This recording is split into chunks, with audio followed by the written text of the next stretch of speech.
You're listening to the Pimpcron Podcast.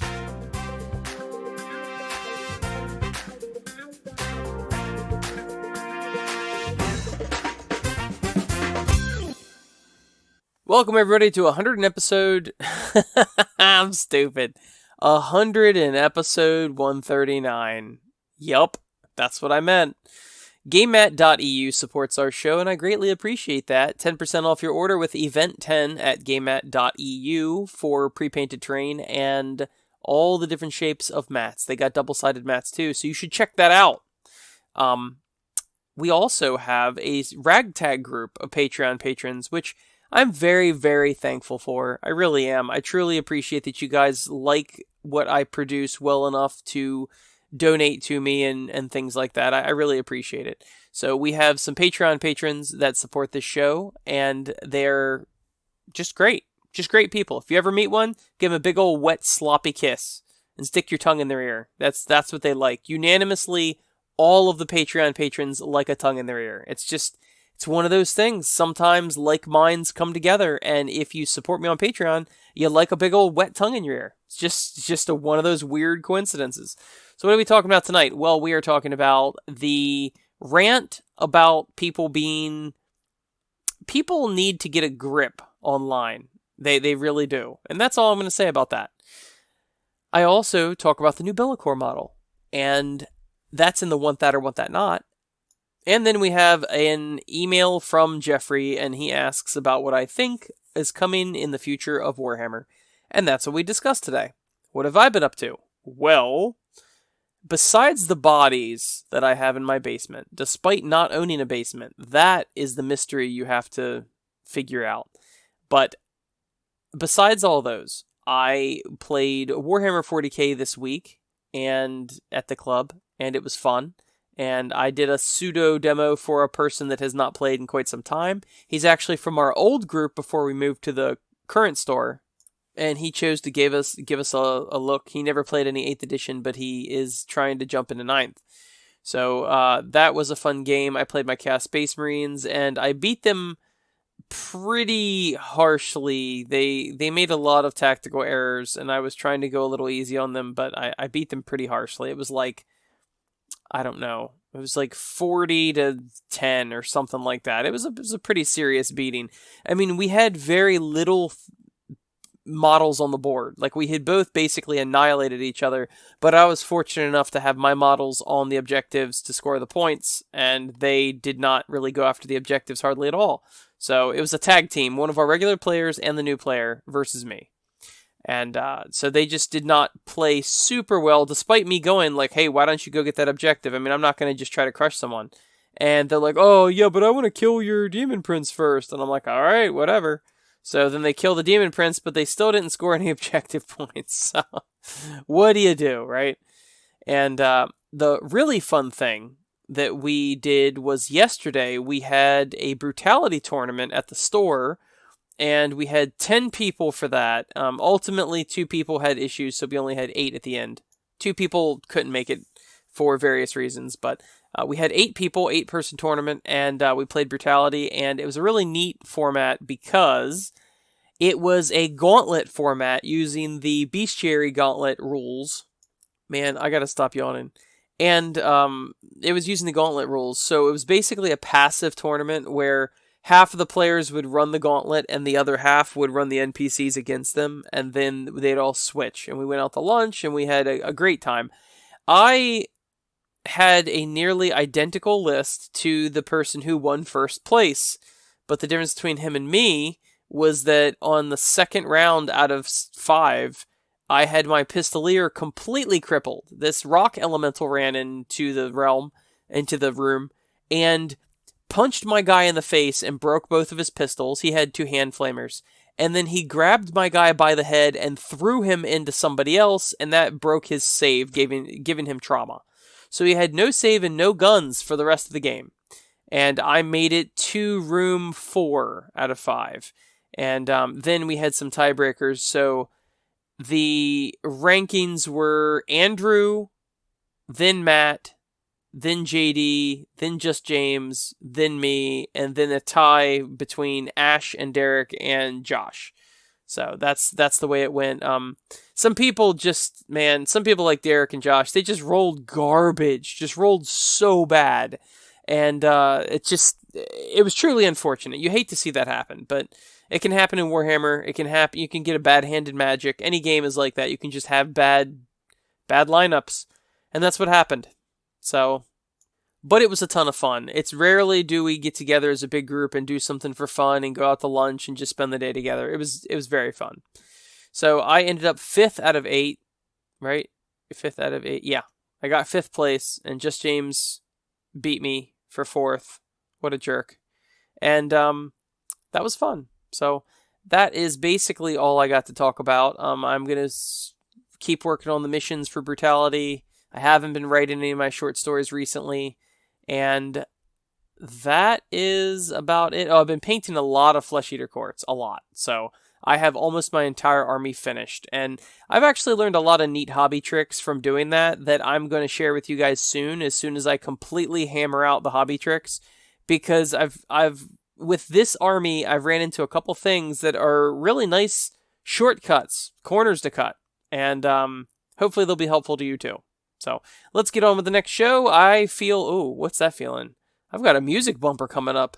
Oh God, here it comes. Let's open the Tesseract mailbox. That intro told you that it is Tesseract mailbox time with the Pimpcron, and today we have a letter from Jeffrey, who I have spoken to before regarding Brutality, but he apparently also listens to the podcast, so I did not know that when I spoke to him about Brutality. But Jeffrey, I'm glad to have you on board with the podcast. He writes via Facebook, Mr. Cron, almost known as the man named after my favorite jeans, and yeah. Actually, Levi's are expensive. They're not my favorite jeans. No, they are not. But that's referring to 2 episodes ago when I revealed to everybody something that you can never forget, is that my mother told me I was almost named Levi. So, that's just something you know now. What do you think the chances are that GW will bring back Epic 40K, which is 40K battles set in 6mm format? The playing area for new editions keeps shrinking with a lot of miniatures games, and going to an Epic scale, not as a replacement, but in addition to the existing games. Second question, what do you see as a next logical step for the Warhammer universe, Sigmar, or 40K, going forward to change things up moving forward? Well, thank you for the letter, Geoff, and almost called you Geoff, and then I realized that, well, maybe you don't go by Geoff, maybe you go by Jeffrey. It says Jeffrey, so. Jeffrey, I am actually surprised that they have not done more with the Adeptus Titanicus, because if you don't already know, Adeptus Titanicus is more or less Epic 40K. I don't know if it's exactly 6mm scale or not, but the problem with it, according to a lot of people, and I guess according to myself, I don't have too much of an opinion on Epic, but there are no troops in it. It's all knights, it's all Imperial Knights, it's all the giant Emperor Titans or Warhound Titans and all that stuff. And they have not introduced any aliens in it. It's all just, technically Chaos versus Imperium. And it's basically all just Imperium models that you could use for whatever you wanted, whether it be Horus Heresy era or 40K or whatever. And there are no little strips of infantry like you used to see. There's no little Land Raiders. There's no little Rhinos. Remember, you used to have a squad of like 3 little Rhinos or something on one base, and that just is not a thing for Adeptus Titanicus. Maybe, just maybe, they released that as a pilot to see how popular it was, and it has not proved as popular as they believe. But then again, the lead time for GW is pretty far. So Adeptus Titanicus has been out for 2 or 3 years at this juncture, and maybe more than that, but I think it's been 2 or 3 years, and you would see by now, I think, if it had been super, super popular, then I think you would have started seeing more things. Because it would be fantastic if they included Orcs and Necrons and Tyranids and Eldar and all the stuff that they did in Epic.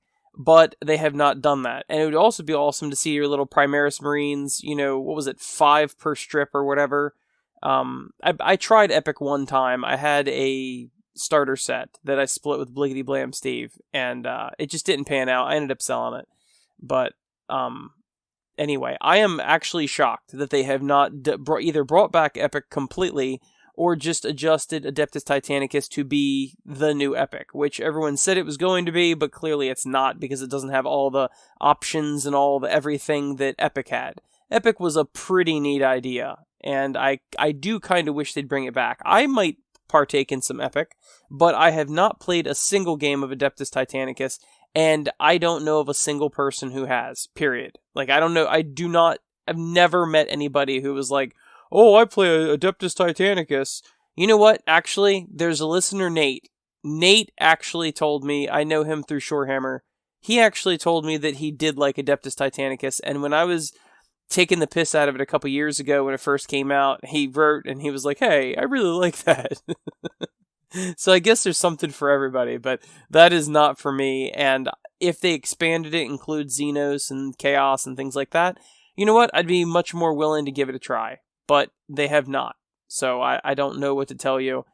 I don't actually think it's 6mm scale, come to think of it, because I think those Imperial Knights are the size of like a Space Marine, and I think that's a little too big to be 6mm scale. Maybe it's 8mm or something like that. But anyway, on to the next question. You ask, what do I think is most logical for AOS or 40k moving forward? Well, if you're talking about the lore, my personal belief is that they went, 25 years without forwarding the lore up until 8th edition, and they did the whole swath of chaos, the rupture in the galaxy and all that. I truly do think they will probably be milking that for another decade or so. I can't imagine them having any reason to further the timeline any further. Until things get stale, they got to get their mileage out of it. So I think with the whole Abaddon and the Rift and all that stuff, I think they've got plenty to explore in all the novels. They got plenty to explore in future releases and things like that. So I really don't think they're going to be doing anything in the next many years for the story moving it forward. On Age of Sigmar, I really do think they have been moving the narrative forward. As they've been releasing new armies, they really have been moving the narrative forward in the inclusion of Ossiarch Bone Reapers and Krakatos, or whatever his name is, and with the release of Nagash and Legions of Nagash and all of that. With all of those things, they have progressed the storyline. It might just be a tiny bit, but they have actually progressed it. With Ossiarch Bone Reapers, Nagash making them out of spite against the Stormcast because, everything... Sigmar keeps stealing these souls that Nagash wants and making Stormcast out of them. So Nagash is like, fine, you know what? You've got one soul per person. I'm going to make these big guys, and they're going to be multiple souls per person. How do you like that? And he basically is one-upping Sigmar. Then they've also got the new Morathi stuff, which I haven't read, but apparently she's developing and she's becoming bigger and stronger and whatnot. Then I don't know how much Loon Curse, all of that Gloomspite gets stuff forwarded, but you get the point, is that they are... Night Haunt forwarded it a bit with all the new release of that faction a couple years ago, and so I think Age of Sigmar is taking a slightly different route than 40k. Age of Sigmar is slowly developing the story as they release new armies. The weird thing about 40k is they have really not been releasing new armies. The last new armies that we got were, Genestealer Cult 3 or 4 years ago? Deathwatch, which was technically already an army, but not really. So I'm curious when they're going to introduce new armies, because if you think about it, compared to Age of Sigmar, 40k doesn't have nearly as many armies. When you're not counting every chapter of Space Marine as a separate army, there's like 8 or something like that. It's really not that much. But Age of Sigmar has a ton of different armies. So the only other thing I have to say is that they've made it clear that Age of Sigmar is going to be adding one large monster per faction, and that's kind of their thing. They're definitely releasing one large monster, and that's pretty apparent, because when the Ossiarch Bone Reapers came out, they got one large model, and the Lizardmen, they just now have announced that they're going to release. I can't even think of it. Oh, Lord Croak. They're releasing Lord Croak, which Lizardmen did have big monsters, but didn't have a big Nagash-type monster. You know, the Bone Reapers have Crack a Carrot Cake, and the Night Haunt and all of that have Nagash, and the Stormcast have the Celestant Prime, or the Stardrake, whatever you deem to be the bigger baddie. And all the different armies seem to be getting one big thing. The Orcs got the Maul Crusher, and so forth. So I do see that if there's any places where you don't have big monsters, one big, large monster to head them all, I'm sure they'll be getting one. I'm trying to think. Gloomspite really don't have one big monster. So I could see... Oh, actually they got the Mangler Squig. That would kind of be their centerpiece. But you get the point. Is they seem like they're filling in those gaps now with all the armies. And I don't think that Idoneth Deep can really have a big, cool guy. I mean, I know they've got that leader with the wave cape and all that, but I don't think he's a Crack a Carrot Cake level guy. So, you get the point, though. Alright, well, thank you so much for writing in. I greatly appreciate it. Oh, one last thing. I am really shocked by now that they have not released another Primarch in the game for 40k. I know they're probably biding their time and trying to just trickle them out over time, but at this juncture, we have, 2 Demon Primarchs? Which would be Magnus and... why can I not think of his name? Not Typhus. Oh my god, I cannot think of his name. Whatever. Okay, the Nurgle guy, I'm drawing a complete blank. But you get the point. And they have 2 of those, but we only have... And actually, Belakor, he's not a Primarch, but he's a pretty damn big model. We only have 1 Primarch for the good side, the quote-unquote good side, and that would be Guilliman. So I'm shocked we have not seen the Lion or somebody else coming out. But there were rumors that the Lion was going to come out a couple years ago, and they've kind of been hinting at it through the lore occasionally, but they have not released that yet. And I would be interested, or if Leman Russ comes back. I mean, there's multiple options. There's I'm going to just go out on a limb and say there's 40% of the Primarchs could possibly come back, where they just quote unquote got lost, or that sort of thing. So they're not necessarily dead. So I'm surprised they have not released another Primarch for the Imperium. But anyway, thank you so much for writing in. I greatly appreciate it.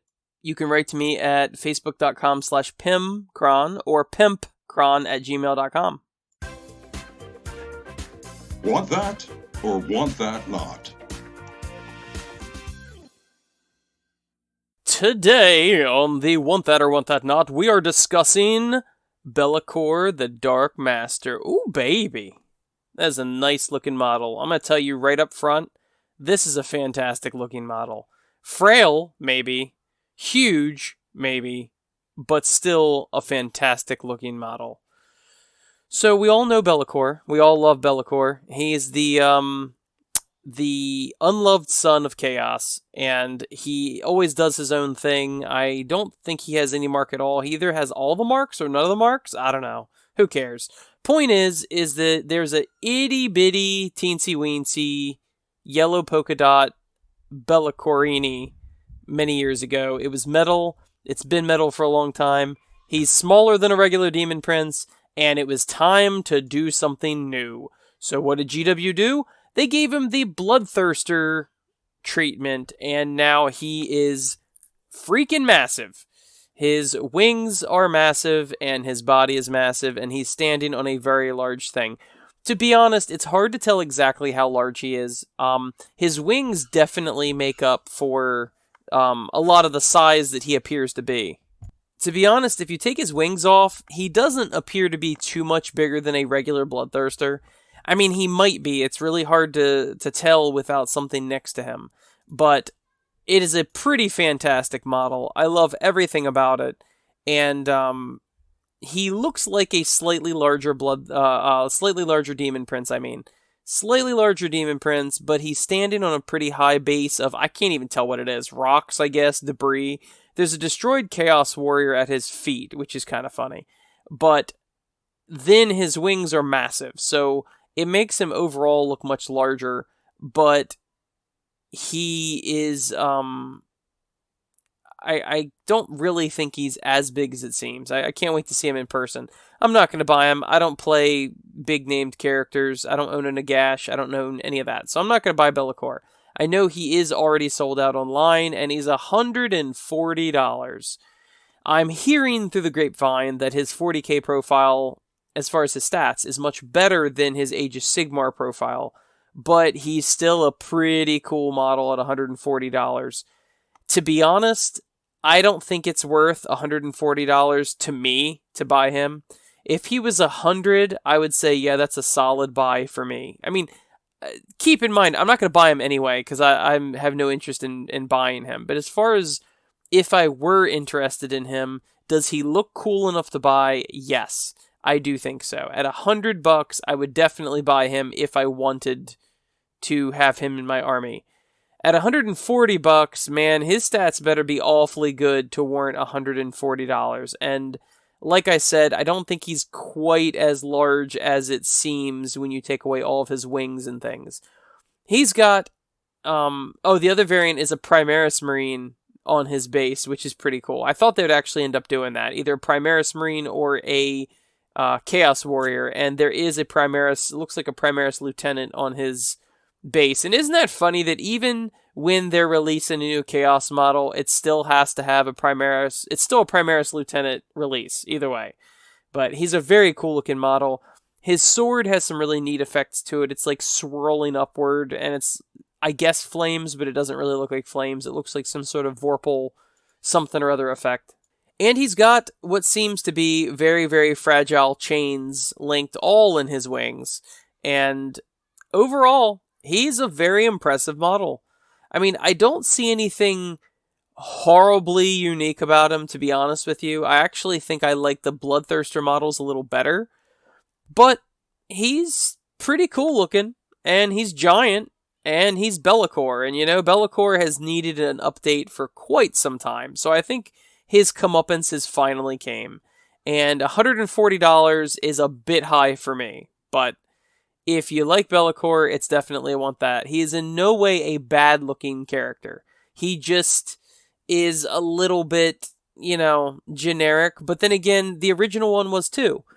He was just a demon prince before, and now he's a larger demon prince. So, take that for what you will. But it is a pretty cool-looking model, and I would definitely say if I was going to include this in my army, I would probably want that. Yeah, I would go with want that, especially if you can get a discount somewhere and try to chip off a little bit of that $140.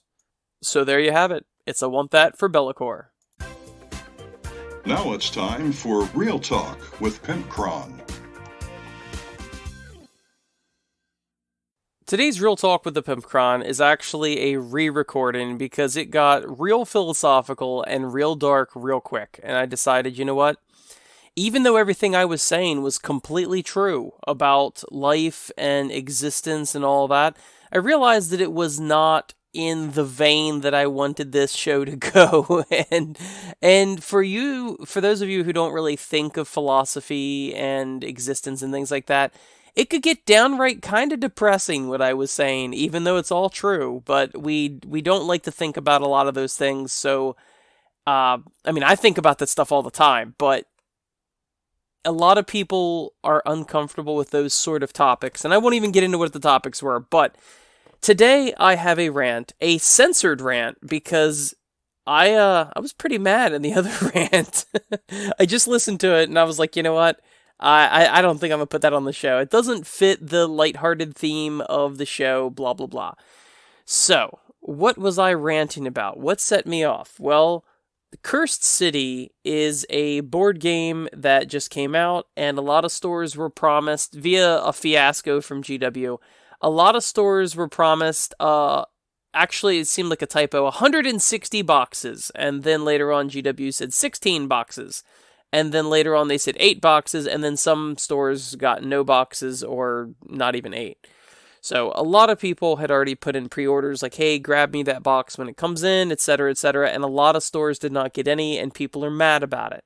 Which is, I can't say being mad about it is understandable, but I can see being disappointed is understandable. But you realize that all of life is disappointment, no matter how good it is. The whole aging process is disappointment, right? So you kind of got to deal with it. Everything, I mean, I'm mad that I have to breathe. Why can't something breathe for me? Damn.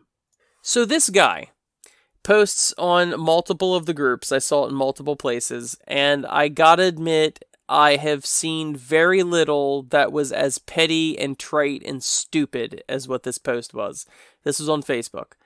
And he posts and says that he was all excited to get Cursed City. He paid his $200 for it. He got it, and he thought about doing a 2-week paint-a-thon, basically, where he was going to paint all the miniatures in this box set. And he was really, really excited about it. Then, come to find out, all of this stuff happened where stores didn't get all their boxes, and people are upset, and there's gnashing of teeth, etc., etc. And he said in his post that now he didn't know if he should post his pictures of his models, and he was asking the community if he thought it would be okay if he did, because he didn't want to offend anybody, because so many people were mad about not getting their box that he didn't want to upset anybody by seeing his pictures of his stuff he painted from his box. And I was beyond myself. I was beside myself with confusion as to how on earth can you be this out of touch with reality that you paid your money for this box set, $200 for this box set, and he said in the post that it actually made him sad, and it took the wind out of his sails because he didn't want to hurt people's feelings with pictures of his models. And I was like, dear God, dude, get a freaking grip. There will always be these stupid nerds that get mad, not disappointed, but mad over not getting the toy they wanted, and they'll stomp and they'll scream and they'll be whiny and bitchy about the whole thing. And that is bad enough. But for you to pay $200 for this box set and want to do a paint-a-thon, but now have to ask the community for permission to do this paint-a-thon because you're so preoccupied with hurting someone's feelings? Are we in a kindergarten class? Like, for real. I cannot begin to tell you how many times I have been disappointed in my life. I have employees. My employees disappoint me every single day with their lack of care and effort. So, if I stomped and cried and everything every day that I was disappointed by something in life, then I would have to stay hydrated because I would just be sobbing all the time. I would have to get one of those hats with a beer on each side and fill it with bottled water with the tubes, because I'd have to wear one of those fanny packs with the little bottles of water for runners. I would have to get that backpack with a bag of water and a little straw to drink out of for hikers. I would have to just sit in a pool so I could drink the water whenever I wanted to stay hydrated from all the tears I would shed because I was quote unquote disappointed. I don't know if this guy has ever seen the news, but there is tons of stuff in this world that go on every single day that are infinitely more important than somebody getting upset because he paid money, got a product, and painted it. Goodness gracious, we have become such a sissy society. It drives me nuts. If you look at the grand scheme of things, you will realize that this is so petty and so stupid. I just can't even, I guess I'll leave it there. I just can't even. Because if you've got nothing else to do in your life, man. And to be concerned, this isn't even being upset because he posted it and people whined and cried and he let that affect him. He's worried about the possible situation that people might be offended. And by the way, just for the record, almost unanimously, everybody replied and just said, yeah, post it. Who cares? It was almost unanimous. There was one or two comments where people were like, freaking Games Workshop, it's still not fair. Okay, you got those complainers. But, man, has this guy looked out the window has he ever done anything or learned anything or achieved anything in his life? I mean, it gets to the point where, you know how like when you're a little kid and you don't get your way and you freak out, it's because you don't have perspective. You're a little kid, right? Your friend takes your volleyball and now you're mad and you're going to stomp and cry and whatever. Okay. Well, it's because you don't have perspective. Now, the only way I would give this guy a pass for such a stupid ass post about a freaking board game, the only way I would give him a pass at this is that he saved up his allowance and he's a minor and he saved up his allowance for a year just to buy Curse City, and I don't know, I don't want to hurt people's feelings. Okay, that is the only way I would give him a pass on this. Otherwise, he is a completely out of touch and immature person. And look, if you ever meet me in real life, I don't like to offend anybody. I mean, I know my satire does, and I like to poke fun, and I like to get reactions out of people, but I truly don't want to hurt anybody's feelings. I want to be inclusive in the hobby. I want everybody to have fun. You know, the more people in the hobby, the more fun and friends we can have. I mean, I don't have any issue with being polite and not wanting to hurt people's feelings, but I swear to God, I draw the line at making a post about your hobby progress. Now, this is hobby progress that you paid money for. I keep bringing this up because it's not like you got it for free. It's not like we had a lottery for this board game and then just people are mad because they didn't win the lottery. This guy paid money for it, and at a premium price, by the way, because it's not a cheap board game. It's Games Workshop, go figure. I mean, there's a lot of complaining I can get out of this hobby that I understand and I can accept. Like people complain about prices or power creep or, you know, Illumineth Realm Lord's new codex 6 months after the first one. I get that. There's some things that are legitimately worth complaining about. But I've seen posts about this stuff before where people get mad because GW intentionally or accidentally does a limited print run of something and they don't print enough of them, and then people act like they don't have their insulin. Like, people literally, they act like they need this board game to live, and they didn't get it, and now they're going to die, and there's nothing left to live for in life. And I can't even begin to talk to somebody like that. There's so many more important things in your life that, I mean, think back to one of the petty things that happened in your childhood. Oh, wait, you probably can't. You probably can't remember that time Jeffrey took your action figure and wouldn't give it back and you had to tell the teacher. You probably don't remember it. And the reason why you don't remember it is because it was frickin' stupid and it had no bearing on life. And now that you have a larger perspective, you go, oh, well, yeah, that was just one small incident and I'm not even going to commit that to memory because, dear God, what's it matter? So, anyway, just wanted to rant for a minute about how petty and stupid people can be. And please, for the love of everything that's holy, everyone stop being offended over everything. God. All right, well, thank you for listening. Thank you, GameMat.eu, for supporting the show, and thank you for my Patreon patrons for supporting the show. GameMat.eu can give you a discount code for listening to us, and it's EVENT10 for 10% off your order. Whew. Okay, well, I gotta tell you, this rant was about 5 minutes shorter than the first one, and will hopefully not plunge you into existential crisis, which is what the first one did. Now, I may, for people that really like a reality check and a wake-up call, and an existential, wake-up call, existential truth about existence, maybe I will share that first rant somewhere, because it's 100% true, but really did not fit the theme of this show. So, all right, thank you so much for listening, and I will see you next week.